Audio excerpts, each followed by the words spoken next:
Hi everyone! Welcome back to Inspire Your Daily Grind. My name is Aljen and today's episode is about boundaries as care.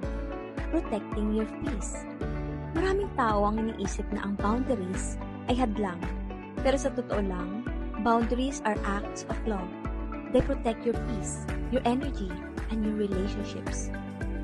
Ang hangganan ay hindi kawalan ng pagmamahal, kundi paraan ng pag-aalaga sa sarili. I remember a time when I said yes to everything. Every favor, every request. Well, at first, I thought it was kindness. Pero dumating ang punto na naubos ako. Drained and resentful. Then I learned to set boundaries. I started saying no when I needed rest. And yes, only when I had the energy to give. Ang paglalagay ng hangganan ay hindi pagiging makasarili, kundi pagiging tapat sa sarili at sa iba. And that shift changed my life.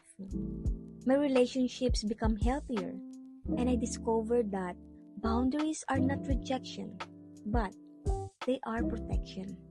Boundaries are care in action.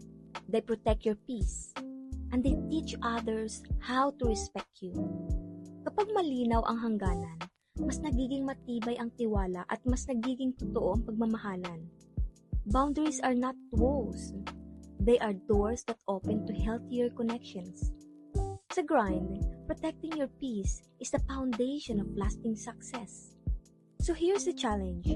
Identify one area in your life where you need stronger boundaries. It could be time, energy, or emotional space. Practice saying no with kindness and yes with intention, because boundaries are not about pushing people away, but they're about caring for yourself so you can care for others better. Thank you so much again for joining me on Inspire Your Daily Grind. Again, my name is Aljen. Remember, boundaries are not barriers, they are bridges of respect. Ang hangganan ay tanda ng pag-aalaga sa sarili at sa relasyon. If this episode inspired you, share it with someone who needs encouragement to protect their peace.